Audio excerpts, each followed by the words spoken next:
ፍቅር እስከ መቃብር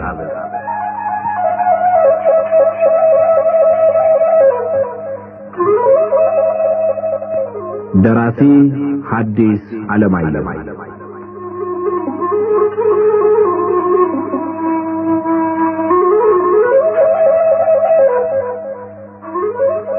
ተራኪ ወጋየሁ ንጋቱ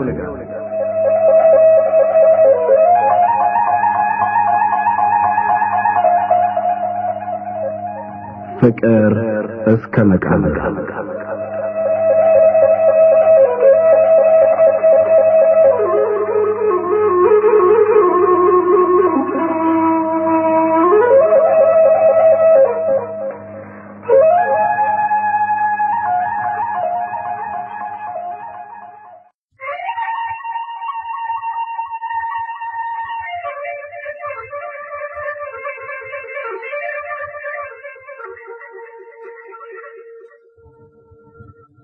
በዛብህ ወላጆቹን ከቶ ማንኩሳን እንደለቀቀ ዋሸራ ወደምትባል ሀገር ሄዶ ቅኔ ቤት ገባ። በዋሸራም 1 ዓመት እንደቆየ ቅኔ ተቀኝቶ ዝማሬ መዋሥዕት ለማሄድ ወደ ዙራምባ ሄደ። ዙራምባ 2 ዓመት ያክል ቆይቶ ዝማሬ መዋሥዕትና ጽሕፈት ካወቀ በኋላ ደብረ ወርቅ የምትባል ሀገር አዲስ የመጽሐፍ መምህር ከጎንደር መምጣታቸውን ስለሰማ ወደዚያ ሄዶ መጽሐፍ ለመቀጠል ወሰነ።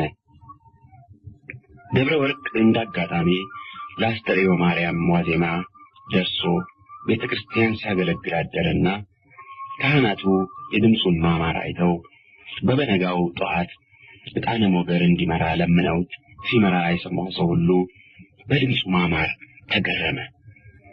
የአገልግሎቱ ስነ ስርዓት ተፈጽሞ ለበዓሉ ከሩቅም ሆነ ከቅርብ የመጡት ካህናትና ተማሪዎች በየቤቱ በሚመሩበት ጊዜ እመጠጅቱ ወደ በዛብህ ቀረብ ብለው ወንድሜ ደፈርሽኝ አትበለኝና ለዓመት በዓሉ የመጣህ ነህ ወይስ እዚህ ሀገር ትማራለህ ብለው ጠየቁት።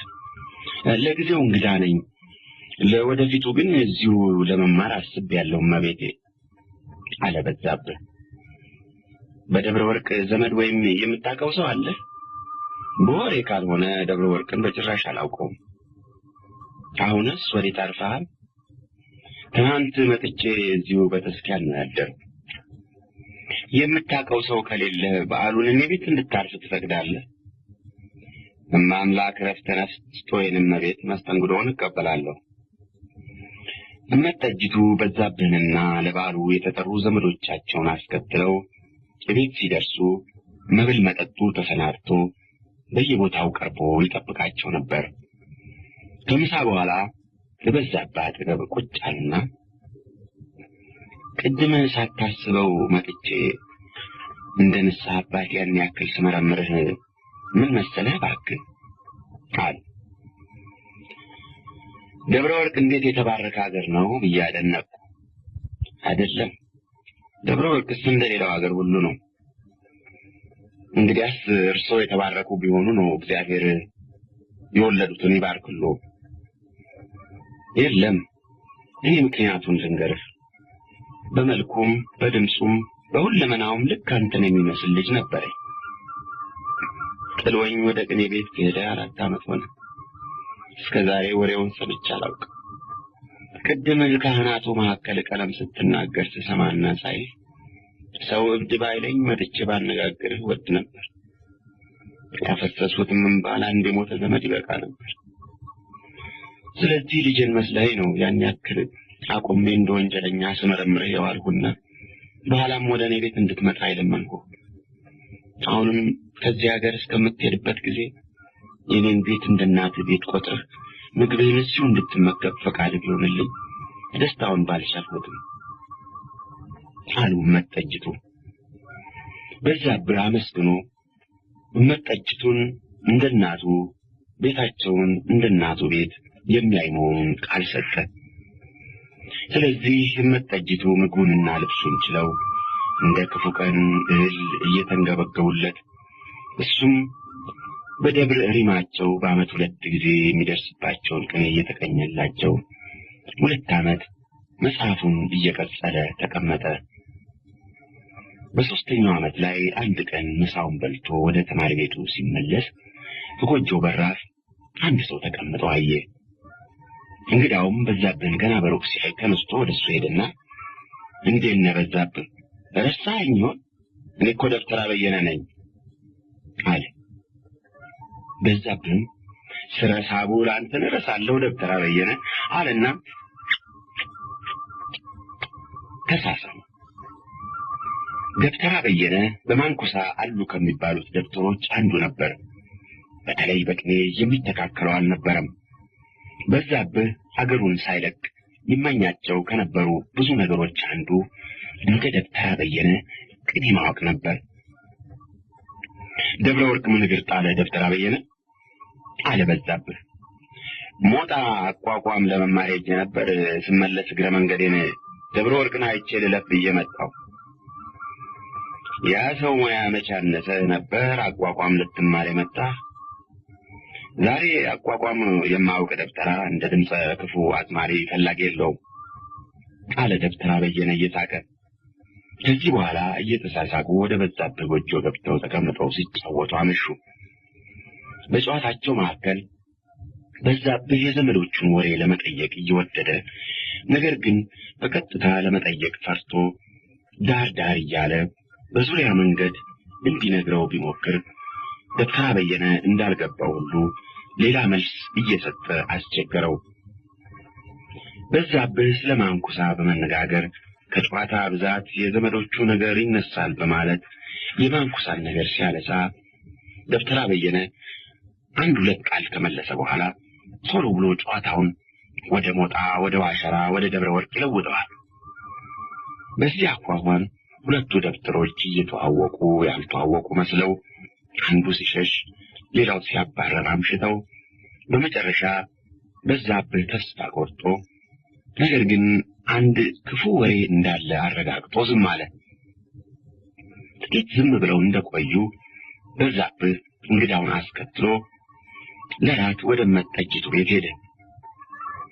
እዚያ እንደደረሱ እመይቴ ደብተራ በየነ በቅርቡ ከሀገሬ ከማንኩሳ የመጣ ወንድሜ ነው ይወቁልኝ አለ በዛብህ።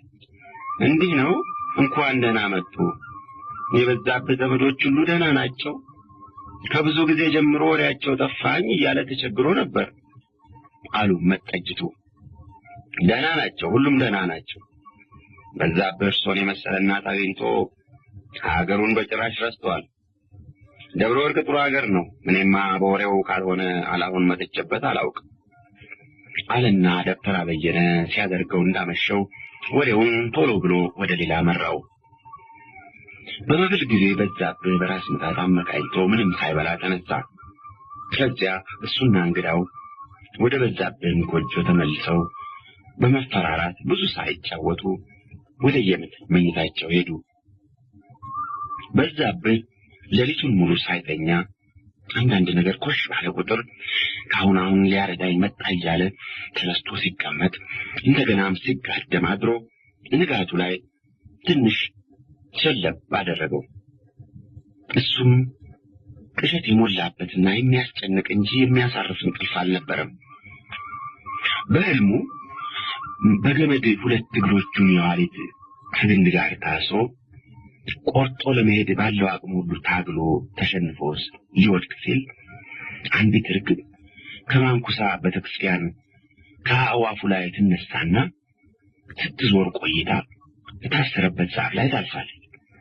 ከዚያም ቀስ ብላ ትወርድና የታሰረበትን ገመድ ቆርጣ ከፊቱ ላይ ጉድጓድ ቆፍራ ተቀብርና የታሰርክበት ገመድ ያው ተቆርጦ ተቀበረልህ፣ እንግዲህ ወደ ፈለክበት ሂድ ስትለው ወዲያው ብልን ብሎ በስመ አብ ወወልድ ወመንፈስ ቅዱስ አለና ያለመው ህልም ምን እንደሆነ ትርጉሙን ሲፈልግ በዛብህ ነቅተሃል አለ ደብተራ በየነ።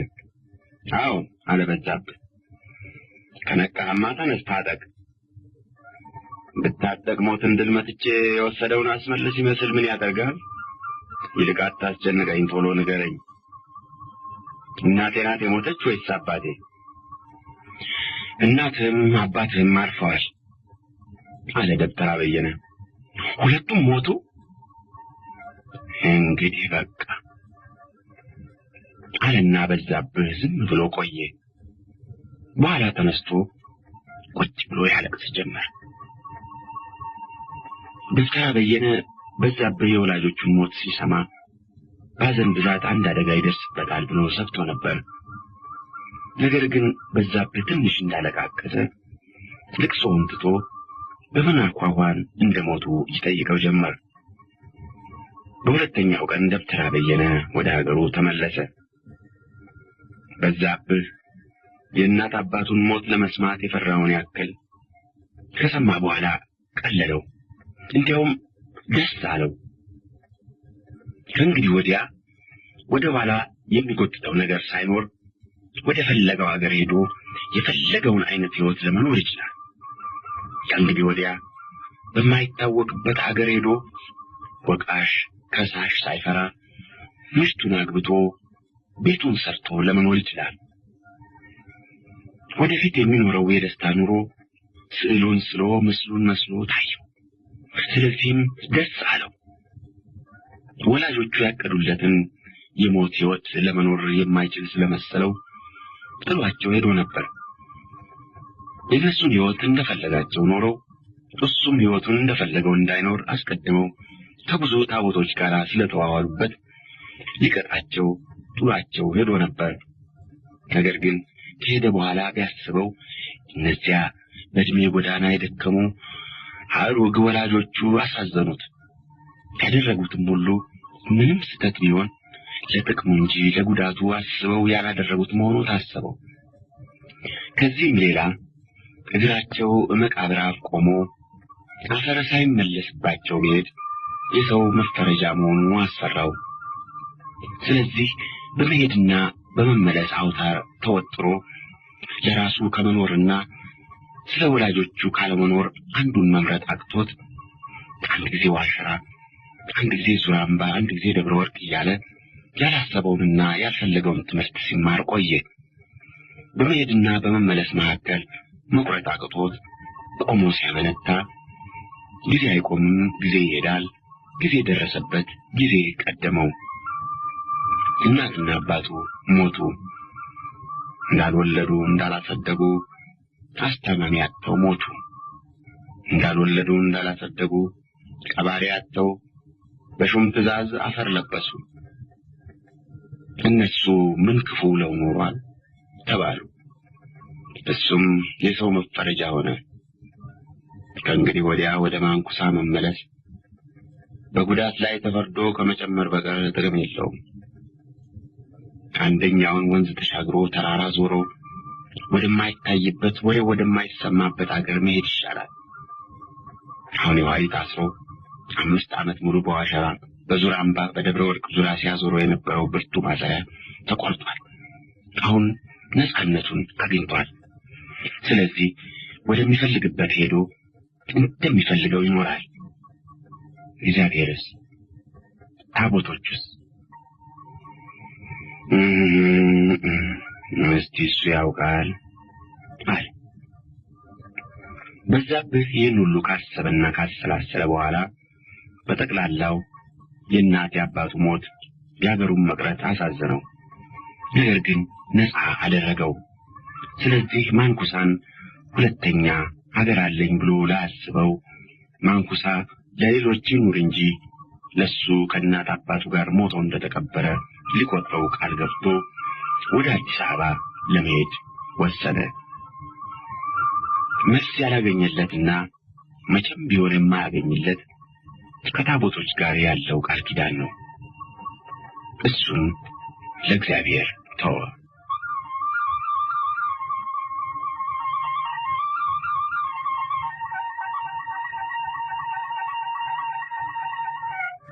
በዛብህ ደብረ ወርቅ በቆየበት ጊዜ ሐዲስና ብሉይ ሄዶ መጽሐፈ መነኮሳት ጀምሮ ስለነበረ የጀመረውን እስኪጨርስ ደብረ ወርቅ ቆይቶ ዘመን ሲለወጥ እንዲሄድ አሰበ። ወዲያውም ምንም እንኳን ቅኔ ቢቀኝ ምኞቱ የቅኔ መምህር ለመሆን ስለነበረ አዲስ አበባ ከመሄዱ በፊት ዲማ በሚባለው ሀገር ትንሽ ጊዜ ቆይቶ ለቅኔ መምህርነት እንዲመረቅ ወሰነ። ነገር ግን ከደብረ ወርቅ ለመሄድ መወሰኑን ጊዜው እስኪደርስ ከመጠጅቱ መሸሸግ አስፈላጊ መስሎ ታየው። ምክንያቱም እመጠጅቱ በዛብህ ልጃቸውን እየመሰላቸው እጅግ ይወዱት ስለነበረ መሄዱን የነገራቸው እንደሆነ በጣም እንደሚያዝኑና እንደሚያለቅሱ አውቆ ሐዘናቸውንና ልቅሷቸውን የሚያይበት ጊዜ የተሻለ ያክል እንዲያጥርለት ነው። በዛብህ ከመጠጅቱ ጋር ምግቡን እየመገቡት ልብሱን እያለበሱት እሱም ልጅ ለእናቱ የሚረዳውን ያክል እየረዳቸው ከ2 ዓመት በላይ ሲቀመጥ አንድ ቀን ፊት ሳይዟዟሩ ፍቅራቸው በየቀኑ የመጨመር እንጂ የመቀነስ ምልክት ሳይታይበት ኖሩ። ጊዜ ያጋጠማቸው ተዋደዱ። ለጊዜው እናትና ልጅ ሆኑ። እነሆ ጊዜው አለቀ። እናትና ልጅነታቸውም አብሮ አለቀ። የባዕድ ፍቅር ይልቁንም የመንገደኛ እንደ ህልም ቅዠት ነው። የህልም ቅዠት ቀሪ ፍርፋሪ የሌለው አውሎ አሳድሮ የማይበሉት በህልም ውስጥ እስካሉ የሚያልቅ የሚደርቅ አይመስልም። ብንን ሲሉ ግን አይንን ሲገልጡ ምንም የለም። የባዕድ ፍቅርም እንዲሁ ነው። አብሮ እስካሉ አንዳንድ ጊዜ ሲያጋጥም ከዘመድ ፍቅር ሊበልጥ ይችላል። የሚያልፍ አይመስልም። ነገር ግን ሲለያዩ እንደገና የሚያገናኝ መሳሪያ መታሰሪያ የለውም፣ ያልቃል። ምናልባት መታሰሪያ ቢኖር እያሉበት ሆነው ደግ ሴት ነበሩ፣ ደግ ሰው ነበር ማለት ብቻ ነው። በቃ መስከረም ጠባ፣ ዘመን ተለወጠ፣ አዲስ ዓመት ተጀመረ። እነሆ በዛብህም ከዘመኑ ጋር አገር ሊለውጥ አዲስ ሕይወት ሊጀምር ነው። አንድ ቀን እሑድ ከቤተ ክርስቲያን ምላሽ ከቁርስ በኋላ በዛብህ ሲፈራ ሲጭር እሜቴ ትሁኔ አንድ ጊዜ ወደ ውጭ ብትቆይ የምነግሮ ጉዳይ ነበረኝ አለ። መጠጅቱም ትሁኔን ማድቤት ሄዳ እንድትቆይ ያዘው። ምን ጉዳይ አገኘ አሉት። በዛብህ አንገቱን ደፍቶ በግራ እጁ ግንባሩን ሲያሽቆየና ቀና ብሎ እሜቴ ላደረጉልኝ ሁሉ እኔ ለመክፈል አልችልምና እግዚአብሔር ዋጋውን ይክፈለው። እግዚአብሔር ከሚወዱት ልጆ በዓይነ ሥጋ ለመገናኘት ያብቃው። አሁን የመጣሁበትን ትምህርቴን ስለጨረስኩ መርቀው እንዲያሰናብቱኝ እለምኖታለሁ አለ። የዚህን ጊዜ እመጠጅቱ ዓይናቸውን ለበስ አድርገው መልስ ሳይሰጡት ትንሽ ቆይተው ለካይም አለና አሉ። ምኑ አለ በዛብህ። ያንተና የኔ መለያየት ፊትም ሳናስበው ያገናኘን እግዚአብሔር ነው። አሁንም ደህና ከሆነ ያገናኘን ይሆናል አለ በዛብህ። እንባቸው እንደቀረበ ሲያይ ልቡ እንደመሸበር አለና ባላገናኘን ባልተዋወቅን ይሻለኝ ነበር አሉ መጠጅቱ። እኔ ደግሞ ለሁል ጊዜ የማይረሳ የደግነትና የታላቅነት ምሳሌ የሚሆን መታሰቢያ ስላገኘው ያገናኘንን አምላክ አመሰግነዋለሁ። ሰማህ በዛብህ፣ የሚወዱት ሁሉ ራሱ እንጂ መታሰቢያው አያስፈልግም አሉ መጠጅቱ። እንዴት? የሚወዱት ሁሉ ራሱ አብሮ ሲኖር ደስታ ይሰጣል። ለሁል ጊዜ ሲለይ ግን መታሰቢያው ያው የሚወዱት ሰው ራሱ ቢኖር ኖሮ የሚሰጠውን ነገር ግን ባለመኖሩ የቀረውን ደስታ ስለሚያስታውስ ለልብ ስቃይ ከመሆን በቀር ጥቅም የለውም። እውነቱን ነው። እኔ ግን ነገሩን በዚህ በኩል አልተመለከትኩትም። ለወደፊቱ ልምከር። የምትወደው ለሁል ጊዜ ሲለይህ የሚያስረሳ እንጂ የሚያስታውስ ነገር አትፈልግ። ያለዚያ ሕይወትህ የስቃይ ሕይወት ይሆናል አሉ መጠጅቱ። በዛብህ አንገቱን ደፍቶ ዝም አለ። ግሩም ነው አሉ መጠጅቱ ትንሽ ሳቅ አሉና ፊታቸው በትካዜ እንደተመላ አባትና እናትን ተረድተህ ስታለቅስ ዓይኔ ካንተ ጋር እያለቀሰ ልቤ በምስጢር የነበረው ደስታ ሊነገር አይቻልም ነበር። እንዴት አለ በዛብህ። በዚህ ምክንያት ነው ብዬ ልነግርህ አልችልም። እኔም ለጊዜው ራሴን ታዘብኩት። ብቻ በኋላ የሰጠሁት ትርጉም አባትና እናትህ ከሞቱ አገርህን አታስብም፣ እዚሁ ለኔ ሆነህ ትቀራለህ ብዬ በማመን መሰለኝ። በዛብህ መልስ ሳይሰጥ ዝም ብሎ አንገቱን ደፍቶ ቆየ። ከዚያ እመጠጅቱ ቀጠሉና አሁን ወደ ሀገርህ ለመመለስ ነው ያሰብኸው? የለም፣ ወደ ሸዋ ሄጄ አቋቋም ለመቀጠል ነው ያሰብኩት አለ። ከሸዋ ለትምህርት ወደዚህ ሲመጡ አንተ ወደዚያ የምትሄድበት ምክንያት ምንድን ነው? እብድ ተክሌ የሚሉት አቋቋም አለና እሱን ለመቀጠል ነው የሚሄድ። እመጠጅቱ እንደ መሳቅ አሉና በላ እግዚአብሔር ይርዳ አሉ። ወዲያው ቀጠሉና ከተገናኘን እስከ ዛሬ ድረስ በህልም ውስጥ ነበር የምኖረው። በመጀመሪያ ህልሜ ልጅን አስመስሎ አሳየኝና ወደድኩ። በኋላ ከልጅም የተለየ አስመስሎ እድሜን ከፍ አድርጎ የኔን እድሜ ዝቅ አድርጎ አሳየኝ። ይህም ከፊተኛ የበለጠ ልቤን በደስታ መላው። አሁን ዛሬ ድንገት ከእንቅልፌ ብነቃ አድረህ ያጅ ባለ ብዙ ተስፋ ጎልማሳ መሆንህን እኔም ጊዜ ያለፈብኝ አሮጊት መሆኔን አወቅኩ። ነገር ግን ግድ የለም፣ ህልም ነው። የ2 ዓመት ተኩል ህልም። ግድ የለም እንርሳው አሉና እንባቸው ጣምራ እየሆነ እየወረደ ተነስተው ወደ ጓዳ ገቡ። በዛብህ የሚያደርገውን አጥቶ ከወዲያ ወዲህ ሲንቆራጠጥ እመጠጅቱ ዓይናቸውን አደራርቀው እንደገና ወጡና መቼ ለመሄድ ታስባለህ አሉት። ዛሬ አለ በዛብህ።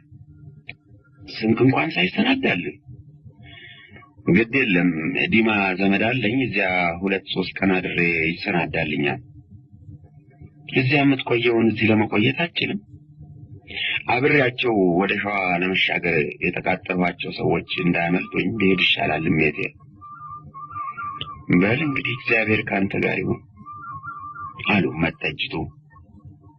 በዛብህ ምንም እንኳን የሚሄዱን ነገር ለመጠጅቱ ሲገልጽ የመጀመሪያ ሐሳቡ አስቀድመው አውቀውት እንዲቆዩ እንጂ ያን ዕለት ለመሄድ ባይሆን ሁኔታቸውን ካየና የተናገሩትንም ሁሉ ከሰማ በኋላ 1 ሰዓት እንኳን አብሯቸው ለመቆየት ፈራ።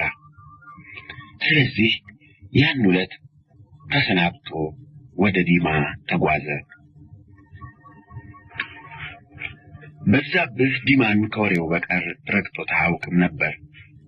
ዲማ በጎጃም ከፍ ያለ ክብር ካላቸው አድባራት አንዱ በመሆኑ እንደ ስሙ መልኩ ያማረ ከፍ ባለ ቦታ ላይ ተሰርቶ በዙሪያ ገባው ያሉትን ሀገሮች ዘግዝቆ የሚያይ ከተማው የሞቀ የደመቀ ህዝቡ የሰለጠነ መስሎ ይታየው ነበር። ስለዚህ ይህን ስመጥሩ ገናና ደብር መቼ ደርሻቸው እያለ ሲሄድ ወደ አንድ ትንሽ ኮረብታ ደረሰና እሷን እንደዞረ ለደልዳላ ሜዳ ላይ አንድ መንደር አየ። ቤተክርስቲያኑ መሃል በዙሪያው የመንደሩ ቤቶች አንድ ላይ ጭፍቅ ብለው ጫጩቶቿ የከበቧት ዶሮ ይመስላል። ከመንደሩ ራቅ ብሎ ዙሪያ ገባው በገብስ ሰብል፣ በስንዴና በሽምብራ በጤፍም ቡቃያ ተሽጎርጉሮ ታይቷል። መንደሩ ብቻ እንደተቃጠለ ሁሉ ከአመድ ክምር በቀር ብርቅ ነገር አይታይበትም። ቤት ነው? የትኛው መንደር? እዚህ ፊቴ ከማየው አለ በዛብህ አገጩን ወደ መንደሩ አሹሎ። ሙሉ ጦቢያ የሚያከብረውን ደብር እርሶ መንደር ብለው ቢሉት ክብሩ አይቀነስም አለ ሰውየው የአገር ፍቅር በተሞላ መንፈስ። ይማሩኝ ጌታዬ፣ ባለማወቅ ነው አለ በዛብህ እንደ መደንገጥ ብሎ። ሰውየውም ገልመት ብሎ አይቶት መንገዱን ቀጠለ። ወይ ዲማ፣ የጆሮ ከባድ ላይን ቀላል ማለት አንተ ነህ። ወሬህን እንደሰማው ሳላይ በቀረው ሳከብርህ ኖር ነበር አለና በዛብህ እርምጃውን ቀንሶ ዝግ እያለ ባላገሮች ከተማ በሚሉት መንደር ገባ።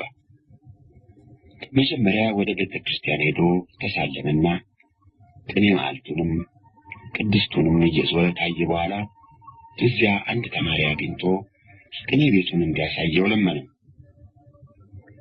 ቅኔ ቤቱ ከቤተ ክርስቲያኑ ሰሜን ምዕራብ በአንድ ሰፊ የሾህ አጥር የተከበበ ነው። ከአጥሩ መካከል ዙሪያውን ተጠምጥመው ወገቡን ካጠሩት ባላዎች ጋር ለመውደቅ የሚታገል አንድ ረዥም የእንጨት ፎቅ ቤት አንገቱን ደፍቶ ቆሟል።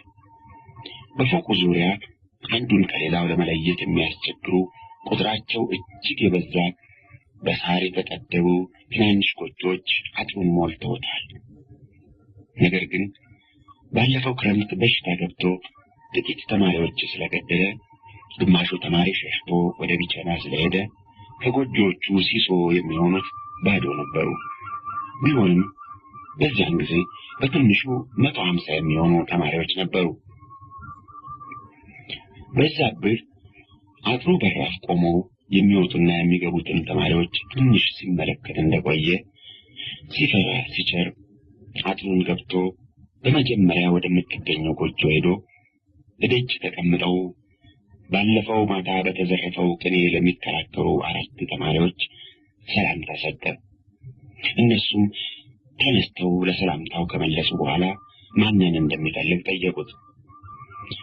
በተለየ የሚፈልገው የለኝም፣ ለትምህርት የመጣው እንግዳ ነኝ አለ በዛብህ።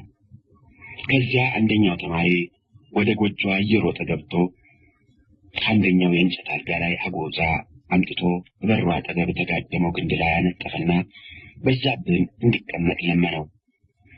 ወዲያው ሁለተኛው ተማሪ ውሃ በቅምጫና አቅርቦ እግሩን አጠበው። እግሩን ታጥቦ እስኪጨርስ ሶስተኛው ተማሪ በፉጋ ወፍራም ተልባ መጥቶ እንጀራውን እስከ ኮፋዳው አቅርቦ እኛ የዘረፋ ጊዜ እንዳይደርስብን ብለን ከልመና እንደተመለስን እራት በልተናልና ይብሉ እያለ ኮፋዳውን በዛብህ ፊት አጋድሞ ባፉ በኩል እጁን አግብቶ 5-6 ቤት የተለመነ 5-6 አይነት ቁራሽ አውጥቶ ላዩ አደረገለት። እሱም አመስግኖ ይበላ ጀመር። ሊጨርስ ሲል እንደገና ከተጋደመው ኮፋዳ እያወጣ ይጨምርለታል። በዚያ አኳኋን በዛብህ ራቱን በላ። ኮፋዳው ውስጡ ማጠራቀሚያ ላዩ እንደ መሶብ መብያ ነው። በዛብህ ራቱን ሲበላ አጠገቡ ተቀምጦ ይጋብዘው የነበረው ተማሪ ልዩ ልዩ ጥያቄ ይጠይቀው ነበረ። መጽሐፍ ለመቀጠል ነው ወይስ ለቅኔ ትምህርት ነው የመጡ? ቅኔ ለመማር ነው አለ በዛብህ። ለማለዘብ ነው ወይስ ለመጀመር? ለማለዘብ። ወዴት ነው መጀመሪያ የተቀኙ? ዋሸራ። መቼ? ከ4 ዓመት በፊት። ከዚያ ወዲህስ? 2 ዓመት ያክል ዙራምባ ዝማሬ መዋሲት ሄዱ። 2 ዓመት ተኩል ያክል የደብረ ወርቅ መጽሐፍ ቀጥል ነበር። ያባጁ ተማሪ ይህን ሲሰማ ለመጠየቅ እንደመፍራት አለና ዞር ብሎ ጓደኞቹን ተመለከተ። እነሱም ክርክራቸውን አቋርጠው ይሰሙ ነበር። ሁሉም ገና ያልተቀኙ ጀማሪዎች ስለነበሩ በበዛብህ ፊት መከራከሩን ፈሩ። በመካከሉ አንድ የድንጋይ ደወል ተደጋግሞ ተደወለ። የምን ደወል ነው አለ በዛብህ። ለዘረፋ ተሰብሰቡ ነው አለ አንደኛው ተማሪ። ማን ነው የሚዘርፍ? ይህን ሳምንት የኔታ ናቸው። ሌሎች ዘራፊዎች አሉ? አዎ 2 አሉ። የሚያስነግሩትማ ብዙዎች ናቸው። እስቲ 7 ናቸው መሰለኝ። አዎ 7 ናቸው። ስለዚህ ከመምህሩ ሌላ በውስጣቸው 9 የቅኔ መምህራን አሉ ማለት ነው አለ በዛብህ።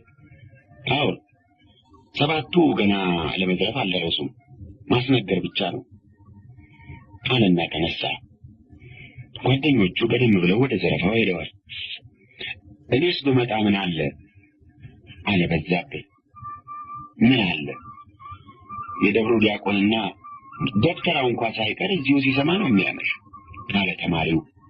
ከዚህ በኋላ ተያይዘው የቅኔ ዝናብ ወደሚዘንብበት ፎቅ ሄዱ። እዚያ ሲደርሱ ከፎቁ ስር አደባባዩ በሰው ግጥም ብሎ ሞልቶ ነበር። ነገር ግን ያ ሁሉ ሰው አይንቀሳቀስ፣ አይተነፍስ፣ አስማት እንደዞረበት ዝም ብሎ ወደ ፎቁ አንጋጦ ሲመለከት እያንዳንዱ ሕይወት የሌለው ምስል ይመስል ነበር። በመካከሉ ከፎቁ ላይ የእጅ ጭብጨባ ተሰማ። የዚህን ጊዜ ከዳር እስከ ዳር መንቀሳቀስ ሆነ። ሹክሹክታውም አደባባዩን ሞላው። እንደገና ሲጨበጨብ እንደገና ሁሉም ጸጥ አለ።